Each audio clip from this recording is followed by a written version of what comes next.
The story features glamorous petite hotel manager Ms. N, the world's deadliest hotel manager, and her ally, the beautiful but naive receptionist Tatiana, who relates the stories. We never say where this takes place, but we often think it might be somewhere in the former Soviet Union. The story The Two Rooms takes place at three particular times, at 12:34, at 16:05, and at 1900 hours in a hotel. We'll start off at 12:34. I am not moving, Tatiana. That's final. Mr. Burke is a tall, dark-haired man in a designer denim jacket with subtle stubble and a deep, melodious voice. He is achingly good-looking, and he knows it. Unfortunately, you are booked to move out at 10 a.m. today, sir. All our rooms are full this evening. I want to speak to the general manager. That lovely voice again. I wish you would use it to say something else. Yes, sir. I'm afraid the general manager is not available right now, but if you would like to speak to the hotel manager, I will be happy to arrange that. I smile my 1,000-watt smile. Whoever, but I'm not moving out of my room. I'm calling the hotel manager now. I wish I could tell Mr. Burke about the imminent arrival of our morally irreproachable Prime Minister Kaya, and the fact that even if Mr. Burke were not being awkward, the hotel would already be one room overbooked. But of course I cannot tell him any of this. So, I don't see this manager you promised. I don't pay 5-star rates to wait for a receptionist. Mr. Burke sticks his hands in his pockets and turns his back on me, leaning the elbows of the denim jacket on the counter and looking out at the lobby. It's a fine lobby with a 30-metre water feature and a sushi bar with a Michelin star, but I know he is turning his back to indicate his disgust with me and the service I'm providing.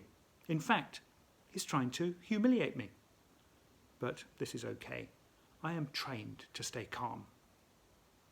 I keep smiling at his back and look around for any other customers who need help. The first thing I see is two men in dark suits moving towards the counter. The second thing is the hotel manager gliding into view from the business centre on the other side of the lobby. The two suits are nearly at the counter. They are walking stiffly, as though the fabric of the suits is too rigid to be able to move properly. I turn towards them and try out the smile again. Yes, sir. How may I help you? It must be pork, the first man says. Tonight. Anything else is not acceptable. This problem is an easy one for me because I've explained it to customers many times. I understand your preference, I say brightly, but unfortunately, the Minister of Agriculture has banned all pork products following the health scare last month. There is no pork available in the whole country. If our hotel were to import or serve pork products, we would be breaking the law. The second man looks at me as if I am an idiot. In fact, he looks at me with such contempt that I wonder if I am, in fact, an idiot and have simply never noticed it up to now. You do not understand. Your hotel is arranging a banquet tonight for the birthday of our patron, Mr. Dolgov. For this, we are paying $800 a cover, excluding the drinks, which will include Chateau Petrus and Dom Perignon, all sourced from your cellars. Mr. Dolgov agreed personally with the hotel owner, his friend Miss Sophia, that we would hold this event here. Miss Sophia assured Mr. Dolgov that this would be the best birthday of his life. Yet you are now telling me that the pork for the main dish, which we ordered at Mr. Dolgov's express request 2 months ago, is not available. You will find some pork. Behind the two men in suits, I see that the hotel manager, whose name is Ms. N, is heading for Mr. Burke. Ms. N is from a large European country which is rich with talent, but which has not yet provided a general manager for any hotel in our chain.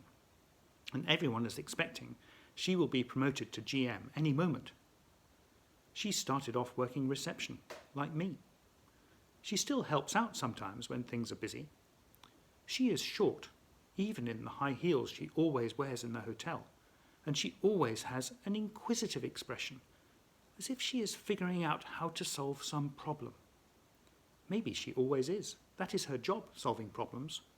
Ms. N is the best problem solver in the world. I want to be like her. Ms. N has identified Mr. Burke as an unhappy customer. She walks up to him and stops close enough to engage, but not so close she has to peer up at him. She has amped up the inquisitive look with a hint of a smile, so she looks as if she is fascinated to meet him. I see he has clocked she is a person of power. Already he has taken his elbows off the counter. Unfortunately, I begin to say to the two men in suits, we cannot serve pork tonight in this hotel, or else... Go! The second dark suit is shaking his head and has raised his voice. Do you think I am an idiot? No, sir, of course I do not. Do you think I do not know that if Mr. Dolgov and the owner of this hotel wish to serve pork, there will be pork? I nod, distracted by a commotion at the front door.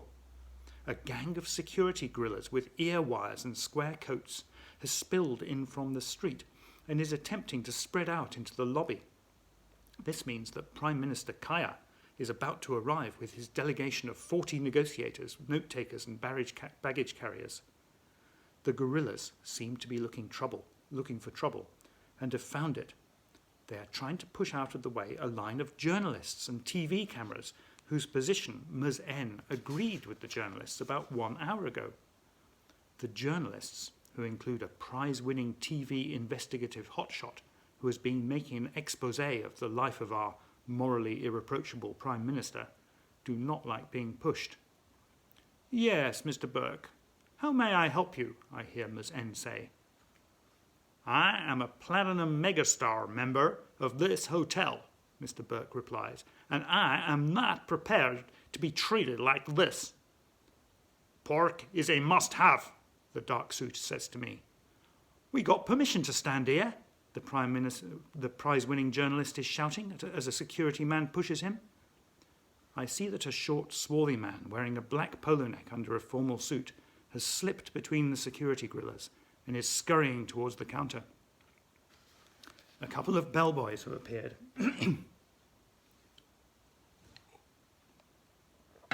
Pushing 2 trolleys loaded with matching Louis Vuitton luggage.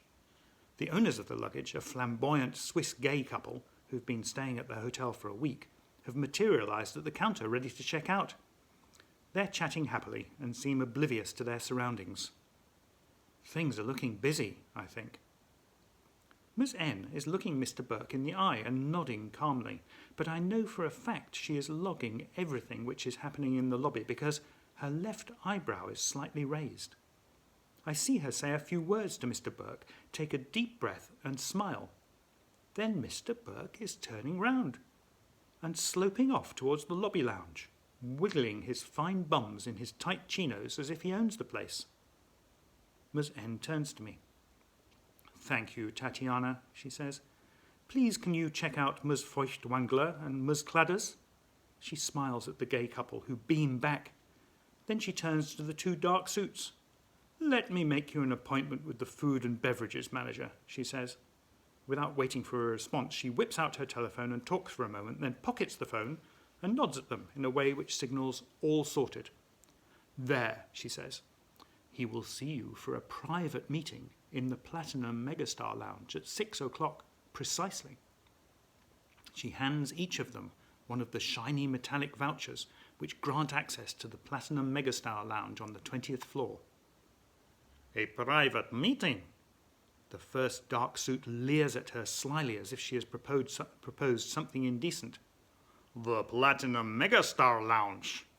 The second dark suit is actually standing up taller at the thought of gaining access to a venue of such fabled exclusivity.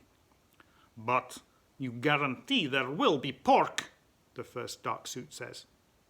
The food and beverage director will arrange everything to your satisfaction, Ms. N says.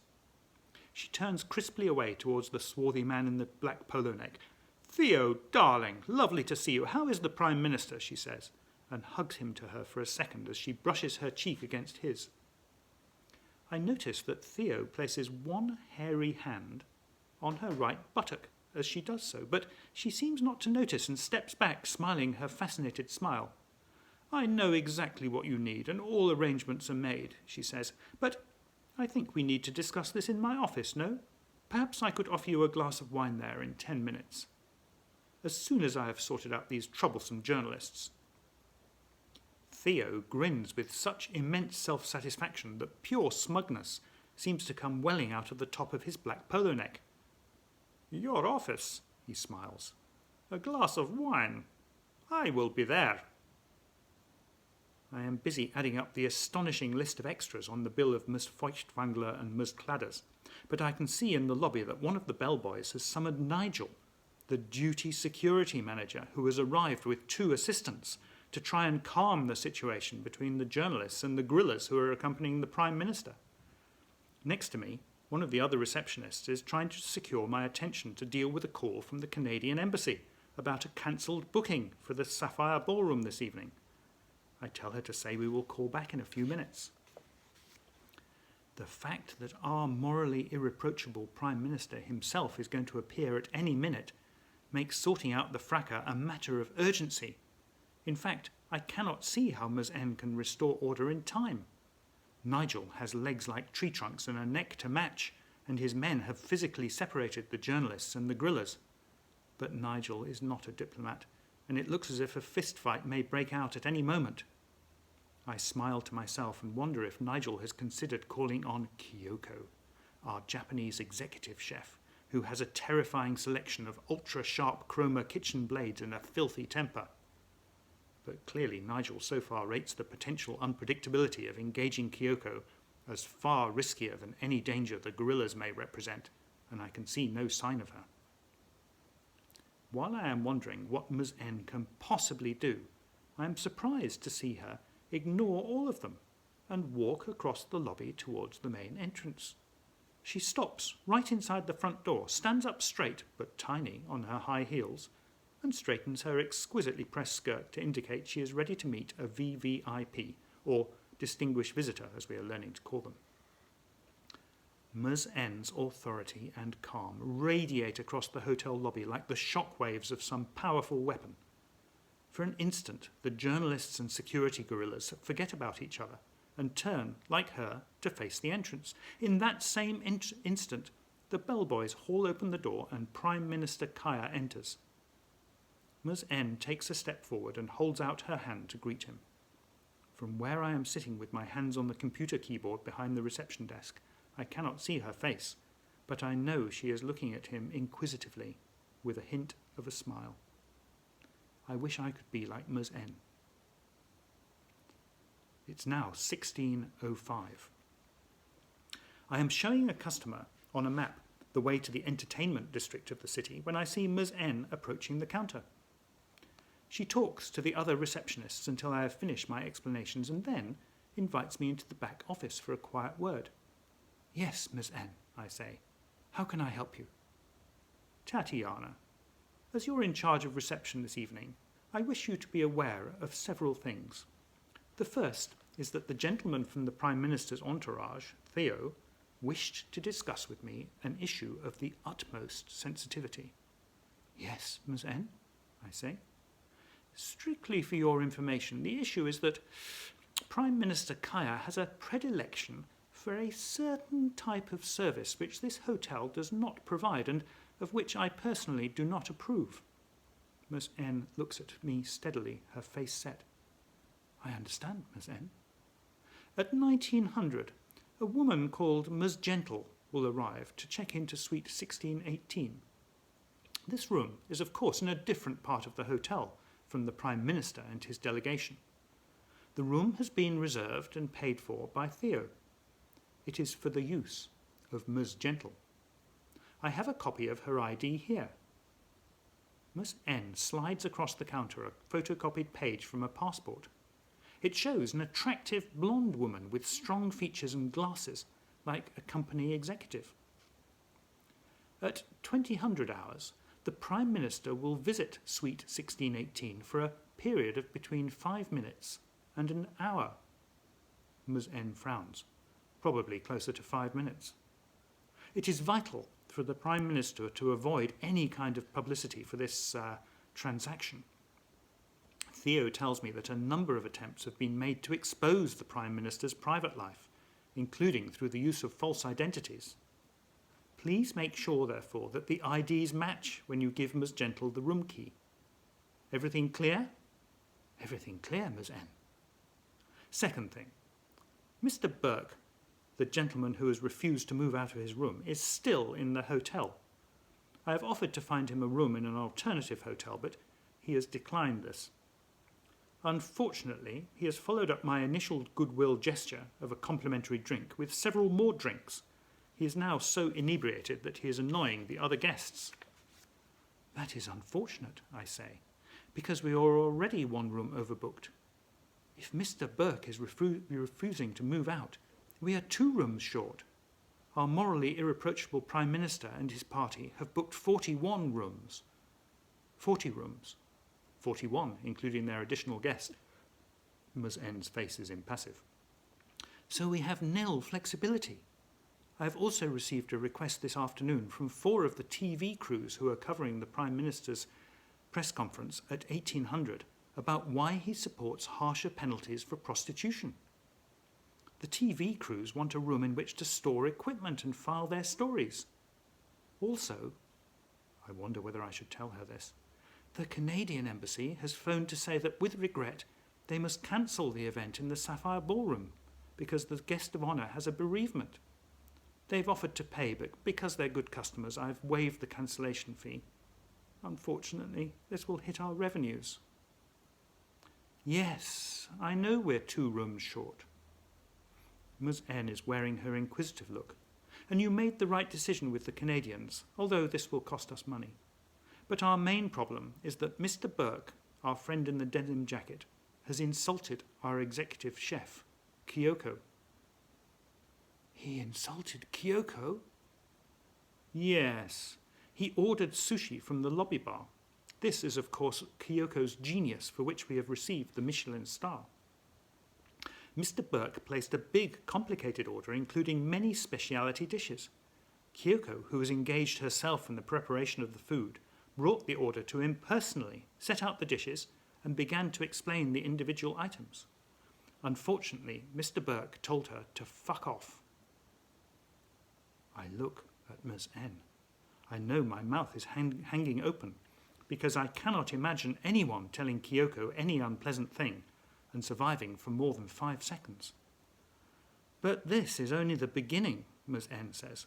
Kyoko was not pleased by this, but she thought perhaps she had not understood him because her English is not too good. So she continued to explain her art, the fresh ingredients we fly in from Japan, the special way she is steaming the rice and so forth. Ms. N falls silent. Then what? I ask. Then the customer takes one norimaki, bites into it, and tells Kyoko that her food tastes like shit. He spits out the norimaki on the carpet, then turns over the tray, together with the nigiri, temaki, and oshizuchi, and tells her he refuses to pay. Is he still alive? I try to smile, but actually I'm worried. Yes, he is still in the lobby lounge, and he is still drinking. Kyoko, of course, has told me she is unhappy and would like to send in Nigel to throw him out. But I have told her he is a Platinum Megastar member, and our options are limited.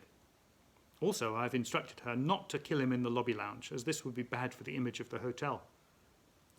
Kyoko has told me she understands this and has reserved the Lotus massage room in the 10th floor spa to undertake some anger management meditation. I think this is a better outcome than the alternative, Ms. N smiles. But if you see her approaching the lobby lounge, please call me at once, especially if she is carrying one of her chroma knives. And what about Mr. Burke, I say? We still need his room. Yes, Ms. N says, but some of today's guests are not due to check in until 10 p.m. Perhaps we'll have a cancellation by then. Yes, Ms. N. I look at her again and admire her calm and her problem-solving abilities, but she's not finished yet. Unfortunately, the Dolgov banquet is still unresolved, Ms. N says. Of course, my reference to the food and beverages director was a delaying tactic. He offered our friends in the dark suits a mouth-watering selection of non-pork delicacies, but as I feared, they're not satisfied. Now Mr. Dolgov himself has spoken to the hotel owner, our own Ms. Sophia, who is indeed his personal friend. Ms. Sophia has spoken to the general manager, who, as you know, is on holiday in Bali. The GM has spoken to me. If we do not serve pork at the banquet, the owner will ask our HQ in Houston for a new GM and management team. I know a place where we can buy pork in this city, I say. Thank you, Tatiana, but this is a question of ethics. This hotel chain does not break the law. If we break it so we can serve pork, what will we do next week? Also, and perhaps more important, I cannot allow myself to be threatened in this way. This too is a matter of principle. I have agreed with the GM that we shall stand firm, and the GM has explained this to Miss Sophia. Unfortunately, Mr. Dolgov is not happy. What will you do? I ask. We will have to serve them the best meal we can, Ms. N says, and hope that they are satisfied. And what about the camera crews? Please ask them to use the cigar bar, she says. That is very crowded, I say. We have a group of Russian businessmen who are watching the ice hockey championships on cable TV. There's no room at all. Ms. N looks me in the eye. Tell them to use the cigar bar, she says. If there is any problem, they should come and speak to me. Would you like me to speak to Kyoko? I say. Perhaps I can try to calm her down. Ms. N smiles. Tatiana, darling, you are wonderful. You have attention to detail. You have the personal touch. You have a grasp of strategy. Keep it up and you will have a great future in our hotel chain. But think carefully. Would it be safe for you to go and see Kyoko when she has been told by a customer that her norimaki tastes like shit? I think about this for a moment, then I slowly shake my head. One day, Ms. N, I would like to be like you. One day, Tatiana, you will be much, much better. Then she turns and goes click, click, click across the lobby, her high heels sending a message of power right through the hotel. The time is now 1900. Ms. Gentle arrives exactly on time. My first impression is that she is quite an ordinary-looking woman compared with the ladies who are sometimes seen in the lobbies of five-star hotels. But when she comes closer, I see that I am wrong. Her face is finely structured, and behind the spectacles her eyes are sparkling. When she hands over her ID, she looks me in the eye, as if I matter. I am so impressed by the interpersonal skills of Ms. Gentle that I want to ask her if she enjoys what she does for a living. But of course that would be unprofessional and inappropriate. Instead, I check the ID carefully against the photocopy I have been given and study Ms. Gentle herself. There is no doubt that she is the woman I am expecting. I hand back the ID and the card key to suite 1618. Thank you, Miss Gentle, I say. Then, by accident, I add, good luck. At once I feel awful because this too is unprofessional and inappropriate. But Miss Gentle does not seem to mind. For a moment a beautiful smile appears on her face and she puts one finely manicured hand on the counter. Why, thank you, Tatiana, she says. I need all the luck I can get. She puts her head a little to one side and takes off her spectacles for a moment. Perhaps today is my lucky day. Then she puts the glasses back on, the smile disappears, and she walks across the lobby towards the lifts. For 15 minutes after the arrival of Ms. Gentle, the lobby is quiet. Guests arrive and check in. I am still fretting that we are 2 rooms down, because some of our late arriving guests are repeat customers who I do not want to bounce into other hotels. The marketing director comes over to grumble to me about letting the Canadians off too lightly, but I am able to tell him that Ms. N has endorsed my decision. Everything seems quiet in the hotel, but I know that beneath the surface there is a lot of pressure waiting to explode. At 19:15, I see Ms. N arrive in the lobby. She is always cruising around looking for problems to sort out, so at first I do not pay her too much attention. But then I see she has an unusual expression, less inquisitive than usual, more mischievous. She walks across to the reception counter. "Hello, Tatiana, how are you?" "I am well, thank you, Ms. N, but we are still 2 rooms short, and the marketing director is complaining about losing the business from the Canadians." "We shall live with this. No cancellations yet?" "No cancellations." "Well, it is time to start solving some problems." "Is Mr. Burke still drinking in the lobby lounge?" "Yes, Ms. N. Shall I call security?" "No, thank you, Tatiana. Please, could you go to him and ask him politely to leave the hotel? If he refuses, I shall speak to him." "Yes, Ms. N." I am thinking, of course, that if Mr. Burke has not left the hotel since 10 a.m., he is hardly likely to leave now. But I am confident in Ms. N's judgment, so I follow her instructions. Mr. Burke is sitting in a corner by the window, and at first sight he does not look too bad. He has a glass of whisky in front of him and is cradling a tablet computer in his lap. When I get close, I see that the tablet computer is showing a pornographic movie. I do not wish to look at the images which the tablet computer is displaying, but I am unable to avoid seeing that the movie shows a man doing something to a woman which she is not enjoying at all. As I approach Mr. Burke, he looks up. "You're the first bitch who tried to throw me out," he says. "Good evening, Mr. Burke," I say. "Unfortunately, you must leave the hotel now." "Is that so?" He moves the screen of the tablet computer so the images are facing me. "Do you know that I am a Platinum Megastar member?" "Yes, Mr. Burke, I do know that, but we have nil room availability. We've booked accommodation for you in another hotel. I've ordered a taxi." "Do you know what I'd like to do to you?" Mr. Burke lifts up the tablet computer, where something is happening which I do not wish even to describe. "I'd like to do this for starters. Then I'll do the same with Ms. N. Then perhaps the 2 of you together." I am trying not to look at the images on the computer screen, and I'm feeling sick. I know I should summon Ms. N, but I do not wish to expose her to this man. Then I feel a hand on my arm. "Good evening, Mr. Burke."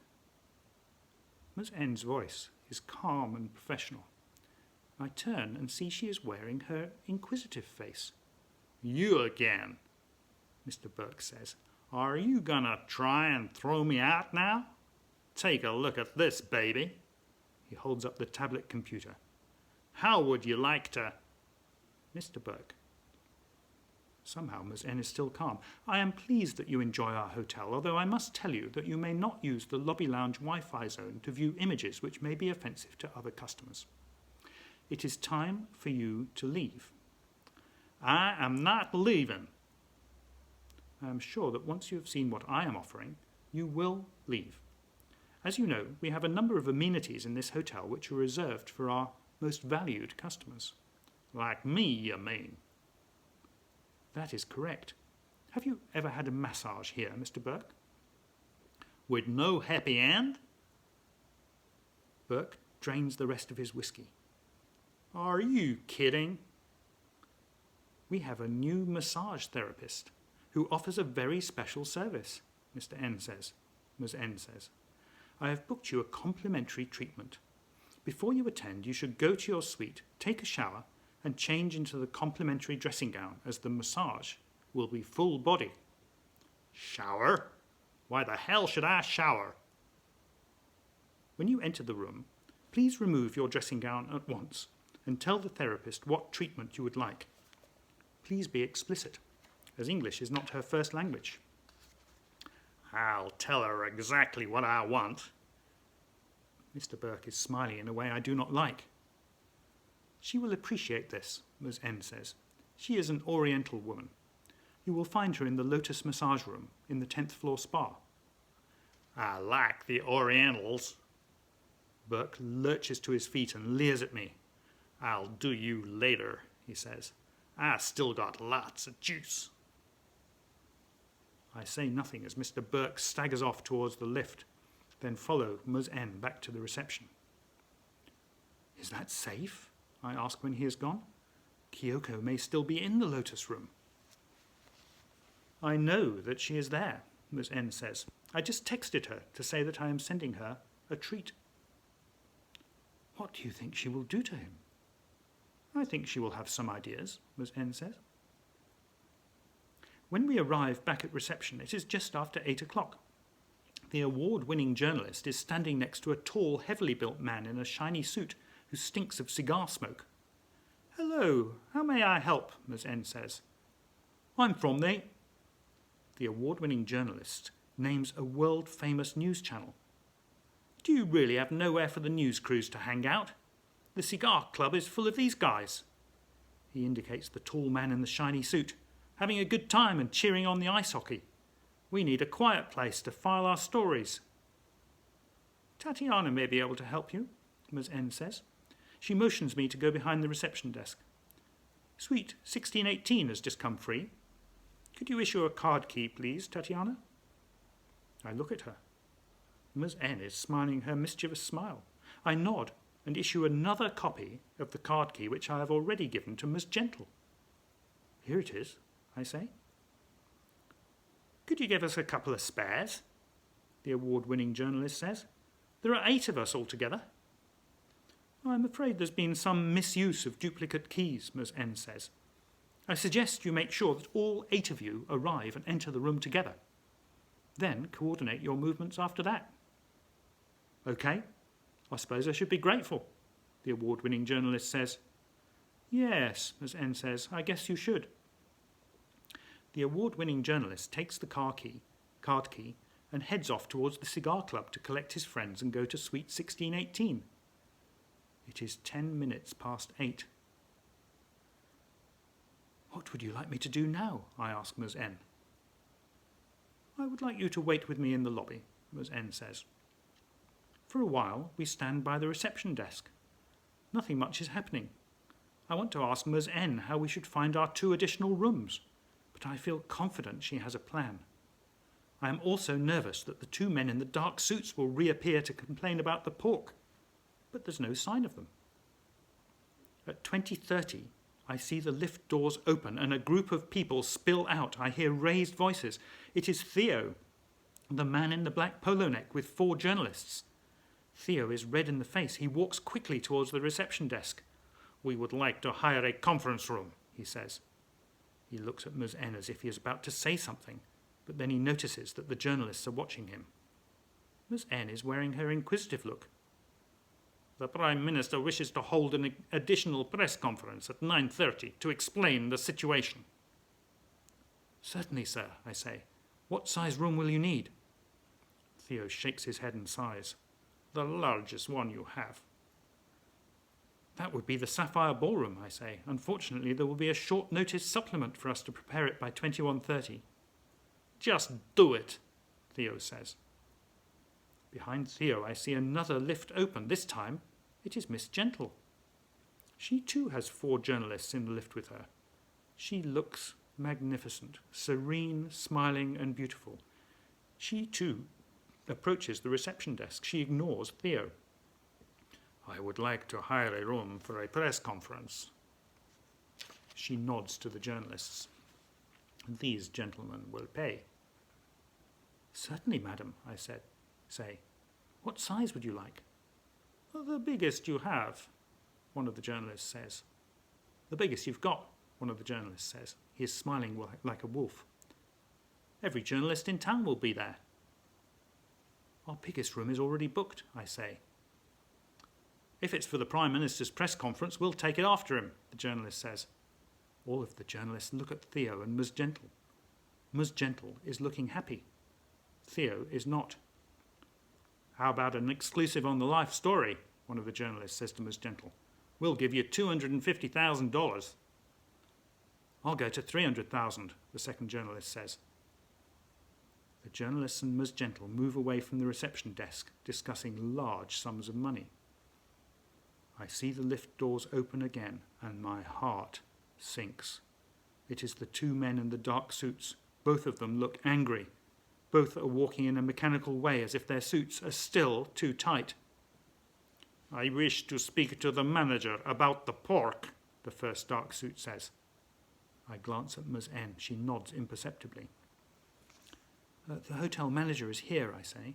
She will be pleased to assist you. Yes, sir. How may I help? Ms. N says, as if she somehow will be able to magic up some legal pork. I have a personal message from Mr. Dolgoff, the second suit says. Suddenly, for the first time, he smiles. Mr. Dolgoff wishes me to tell you that he considers the sweet and sour pork prepared by this hotel the best he has ever tasted. He says the flavor is subtle, but yet tender. He says he will buy the hotel from Miss Sophia. When he does that, he will increase the salary of your chef to twice whatever you are paying him. Thank you, Ms. N says. Actually, Mr. Dolgoff's banquet was prepared by our executive chef, Kyoko, who is a lady from Japan. I will pass on Mr. Dolgoff's appreciation and his offer.